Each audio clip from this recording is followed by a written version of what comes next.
Hello, everyone. The Westport Country Playhouse would like to welcome you to Coffee Break. My name is Jacob Santos, and I'm your host. So, Coffee Break is the space where we talk to artists and colleagues about the art form, about their jobs, their careers, and about the industry. And welcome everyone today. Today's guest and this episode is going to be a little bit different than usual. In the past, I usually have invited on different actors and actresses that have been working at the Playhouse, but today it's going to be a little bit different because I'm going to have our intern, Sydney Wyatt, talking with me today. And Sydney is part of our Woodward Internship program, and she's working in the marketing department. So I can't wait to talk to her and get into it. So I see she has requested to come on, so let me bring her up, and then we'll go into our loading phase. Here we go.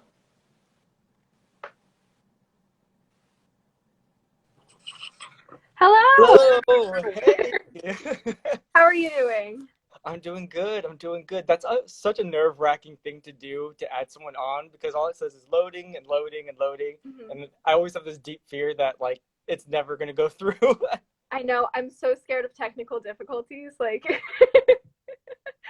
But here we are. Here we Here we are. are. It worked.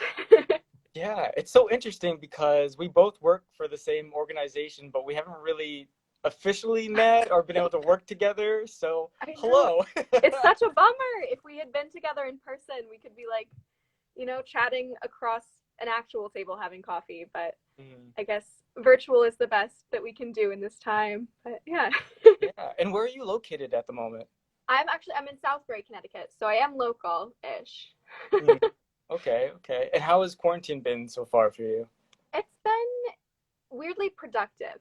It's Mm, it's been a time where I can kind of look at life and see what really is working and what isn't. And it's been stressful because it's a pandemic, but it's been a good time for creativity for sure. How about yours?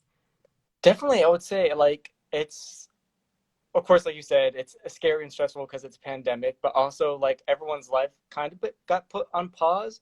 So we were almost like forced into like this moment of like, hey, reflect, take it easy, survive, whatever that means for everyone, and like think about like what you want life to be like again once everything opens up.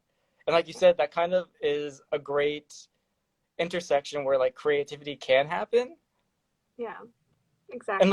like this exactly like this platform that we are on right now, Coffee Break, was created through like that moment of like, oh, we can't be in person with people, but we love conversating and talking about art, so like how do we do that now in pandemic world, and like this is how it manifested itself.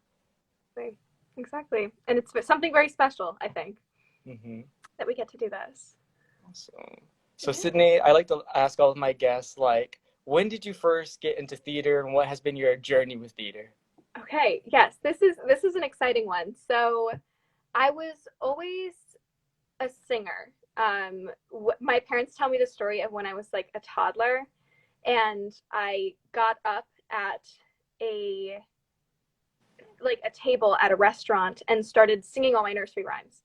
Um, so I found it that way.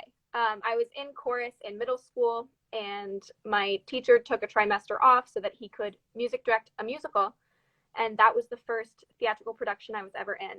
And I fell in love with it as an art form from a performing standpoint. But then once I started to get older, I would be like calling the show from backstage, like just because I'm just so good at finding where there needs to be help, and putting on multiple hats and finding my niche.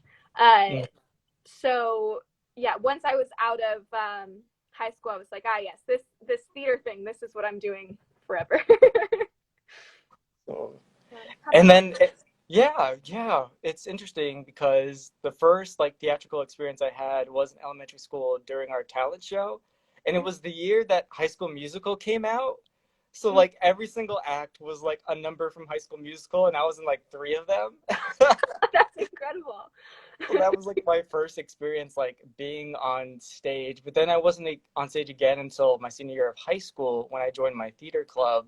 And that's when it kind of like clicked. I was like, oh wait, there's actually something here. And that's what kind of like spurred me to major in it in undergrad. which is weird because like that's such like a little bit of experience, but if that's how powerful it was, that I was like, oh, okay, like this is it. Yeah, yeah. It's crazy how it hooks us. You know, it comes out of nowhere and then boom, it's our livelihood. Mhm. And similar to me in undergrad, you're double majoring, right? Yes, yes. I'm technical theater and philosophy. I originally went in with a marketing degree, actually, but just through a crazy whirlwind of trying things out and following what felt right, I ended up with philosophy and tech theater. So, Oh. oh, I'm not complaining. Do people ever question, because I know like me, I double majored in business and theater, but even still like that, double majoring with anything in theater, people ask questions like, oh, what do you plan to do with that? Or like, why did you decide to do that? So like, did you get that a lot? Do you get that a lot too? Yeah, I always get like, oh, so your safety major is philosophy. So actually, neither of them are safety majors. No, I get that a lot. And my answer is I'm studying these things in undergrad because tech theater is using my hands to create something beautiful, and philosophy is critically thinking about things, and it's all in my brain. Hmm. Um, and so it's a good way to keep me completely engaged. And I honestly, I think that one thing that we can all do for theater is start to bring different perspectives into it. Mm. I'm much more interested in what like a business major has to say about theater or a biologist than Mhm. the theater major. You know, I mean, it's good to major in theater. Don't, like, that's really good, but it brings something new. It gives you a different way of thinking about it, Hmm. which is what I Yeah, like. yeah, I definitely agree with that because I feel like theater for so long has this idea of like there's like this one idea of like how you make it into this field. But when you ask people, like generally ask them that question I asked you of like, how did you get into theater? Everyone's background is so different. So I feel like acknowledging and celebrating that and like these different things that we learn can bring so much to this creative space because at the end of the day, theater is like taking nothing and creating something and having something. So like the freedom of that, I feel like there's a necessary thing of like having different backgrounds there to influence that creation process. Exactly. And from your business standpoint, you have an opportunity to see the side of the worlds of the theater administration that I feel like a lot of actors don't understand. I feel like we can give that to them, you know? We can help Mm-hmm. them to understand the industry. Definitely. And now you find yourself in like a business administrative role here at the Playhouse. So like how has been interning remotely for the marketing team been so far? It has actually been a lot of fun. I was very, very bummed out that I couldn't move into the intern house. Mm-hmm. Uh, I thought that would be, you know, a really fun experience. But it it's definitely been unlike anything I've ever done before.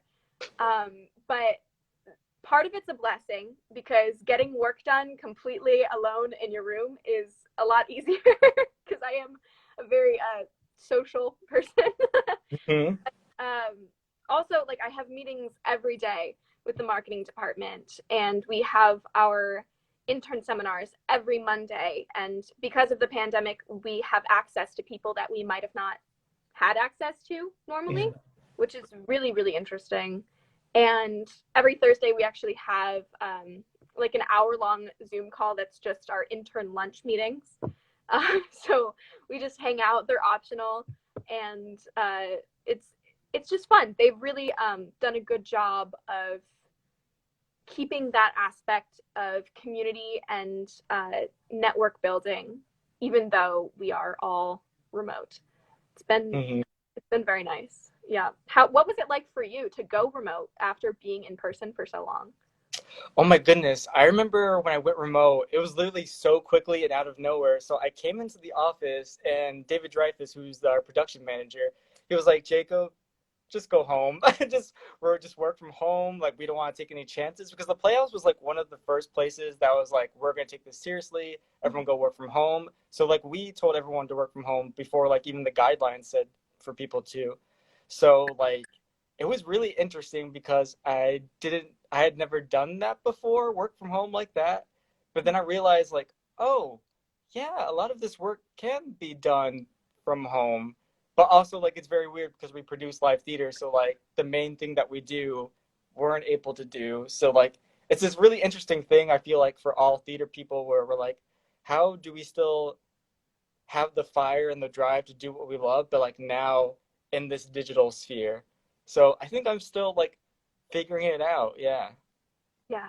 Yeah, I get that. I get that figuring out the how to keep the passion going. I've spent most of this summer so far like dreaming about the day we get to go back to live theater, but it's looking like it's going to be a lot further and further away.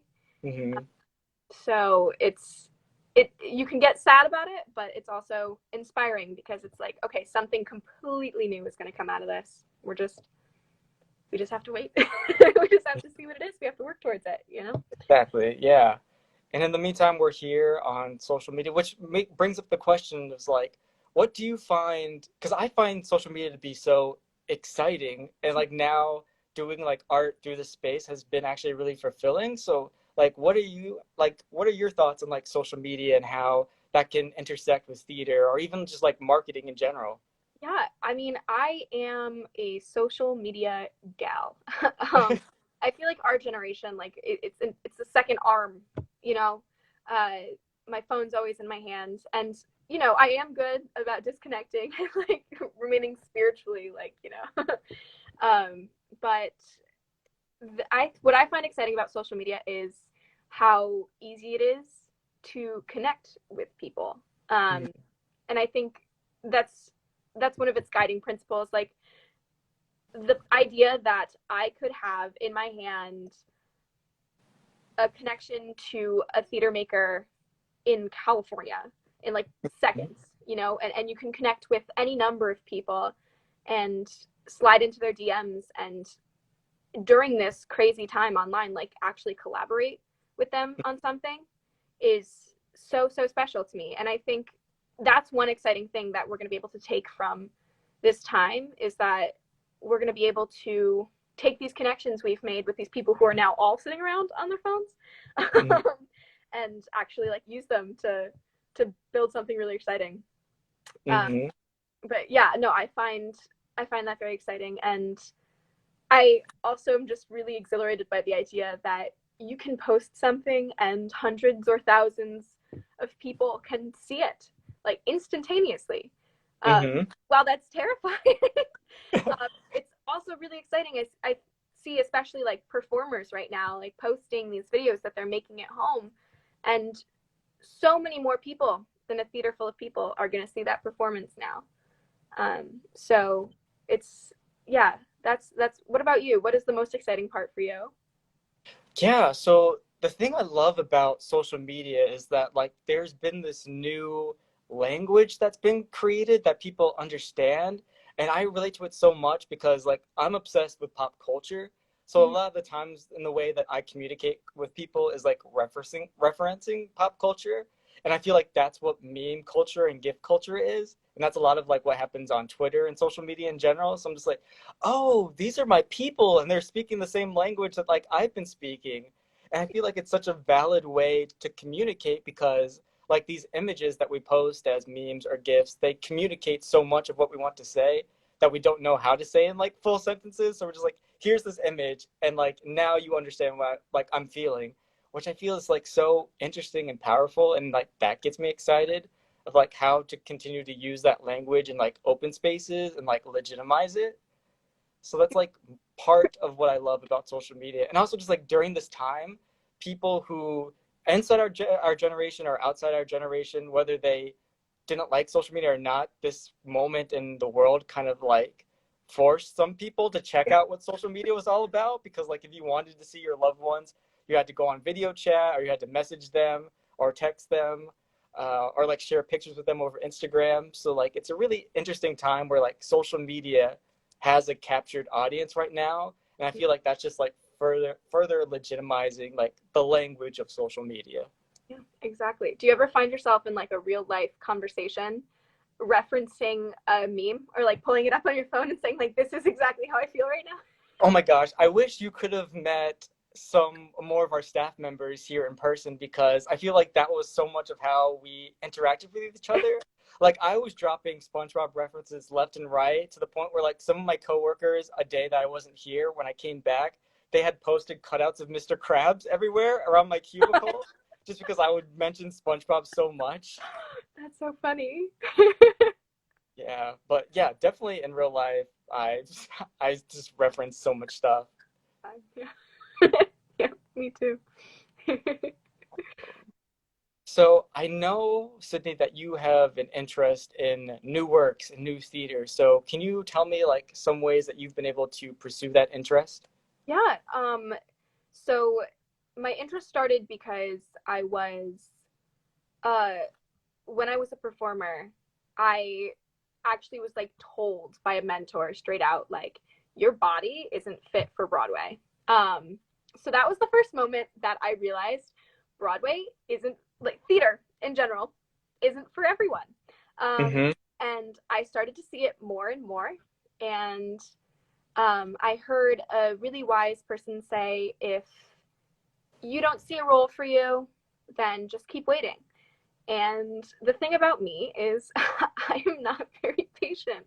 So I saw these roles being written, but I realized as I got older, like there needs to be someone else to push it. You know, there needs to be someone to produce it. There needs to be money behind it, passion behind it.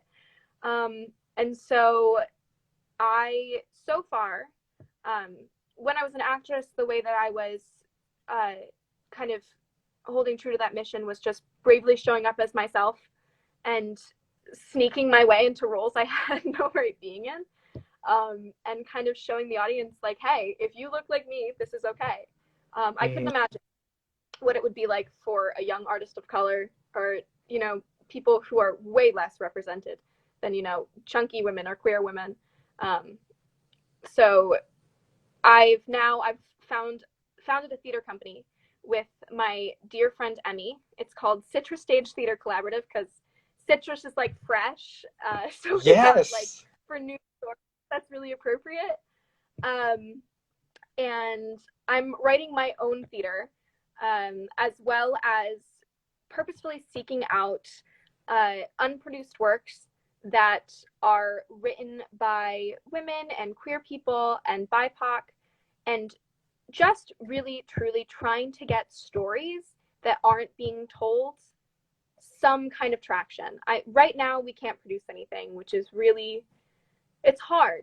Um, but I still think that we can support artists that are doing the work, and we can give a platform for that. And if anyone's doing things virtually, I think that it's a really good opportunity to promote that. We're looking at, when we get home in the fall, or back to school in the fall, excuse me, Yeah. uh, we're looking at having a gay cabaret, which is going to be all about people bringing their own pieces, of like poetry and monologues and songs, all about being queer, and having actually our first campus pride event ever. So that's crazy. Yes. Come Um, through.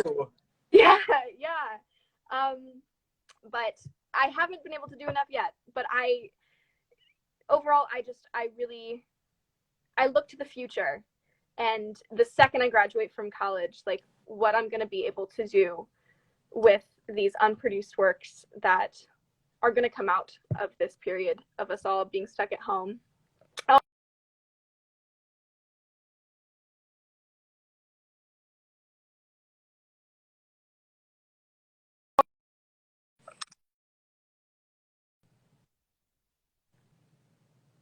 can you hear me? Okay, here we are. I think we're back. I think so. You're still kind of frozen, but I can hear you. Okay, I can hear you too. Oh, oh.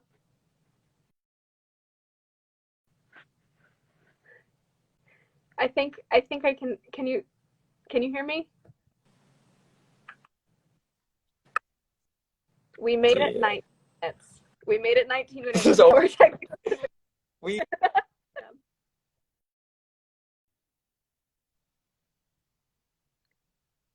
What? Oh no!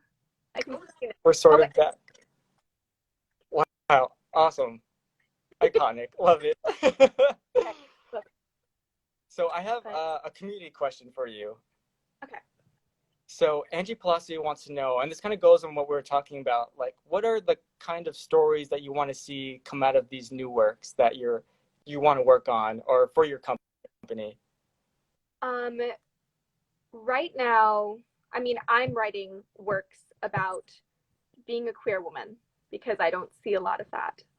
Um, but I honestly I want to see everything. I want to see stories of how the quarantine has affected people Mm, and how their culture plays into that, how their culture has nothing to do with that.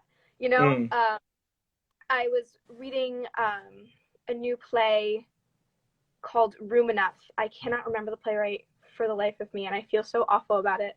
Um, but it was about an Muslim family in just USA. There was no specific geographic region, and it was really refreshing that this is like an all black cast, and not once was the conflict or anything about being black. And I thought that was really refreshing, like people just existing on stage, like we can have that. Um, it's like I just I want us all to come out of this. And I think what's happening in the world right now is we're seeing that our media isn't very inclusive. And hmm I want us all to come out of this and just be able to see works where people are existing as themselves. Because we all have stories that we all kind of experience, like how Shakespeare wrote about very universal themes and very universal stories. That happens to everyone, not just straight white cisgendered men, you know? Like, That's it. so let's have that, let's see more of that. Let's produce works that are written by not straight white men. you know that's Period. my 5 cents. I love it. So we have one more community question, and it's actually kind of close. It's from someone from the Playhouse, Carrie Maloney, who is our HR director of HR. She wants to know what skills do you feel like you brought into this internship? Whew. I mean, I've definitely learned skills from this internship for sure already. um I feel like I mean, I'm a very personable person. Mm-hmm.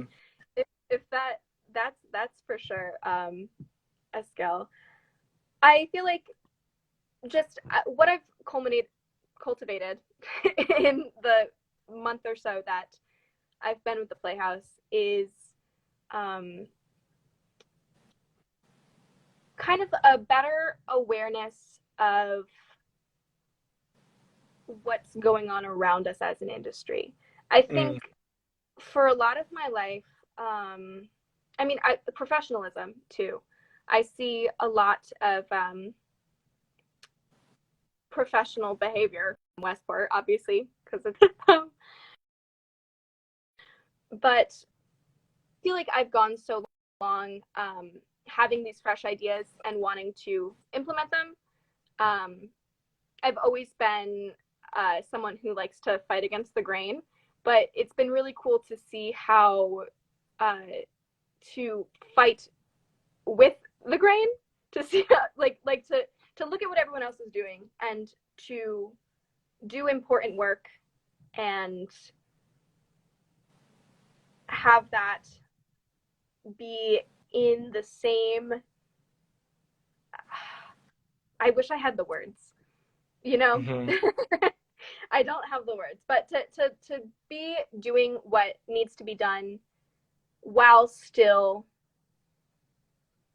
being what some people recognize, if that makes sense. I Mm-hmm. definitely took that way so far and ran away with it, but that's my I, answer.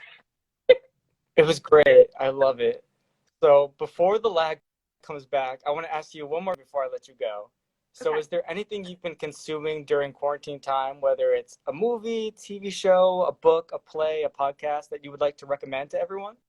Well, as for consuming a lot of popcorn, but as for media, I just started watching Pose on Netflix. Um, So good. which I didn't even know what it was. I was just like, this looks good, and I haven't been able to stop. So that's the one thing that I've been really into lately. Love it. Sydney, thank you so much for joining me today. Yeah, I really loved being a part of this. Thank you so much for having me. Thank you. I think I'm lagging right now, so, but have a great day.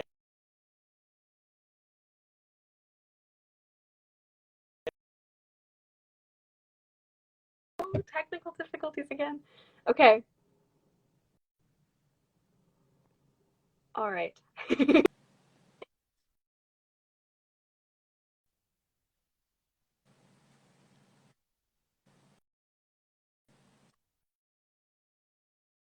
Oh,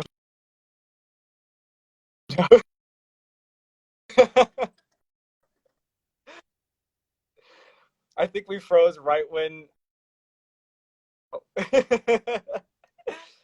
This I have to. This is just like live theater so much. I'm not in a character, so like I can't pretend that it's not happening, but it's just happening. Sorry. I am looking into different methods to improve the internet, everyone. So in the future, hopefully we won't be as laggy anymore. But Sydney, thank you so much for joining me today and working through that lag. Iconic behavior. Love it so much. And thank you everyone for joining today. And make sure to join us again tomorrow at 4 p.m. because we're going to have another super special episode where I'm going to have my own Red Table Talk moment. So I will be joining the coffee break as the guest and your host. So prepare your questions for me for next week. And I'm going to reflect on the season so far. And y'all get to ask me questions. Thank you so much, everyone, for joining again. I will see you next week.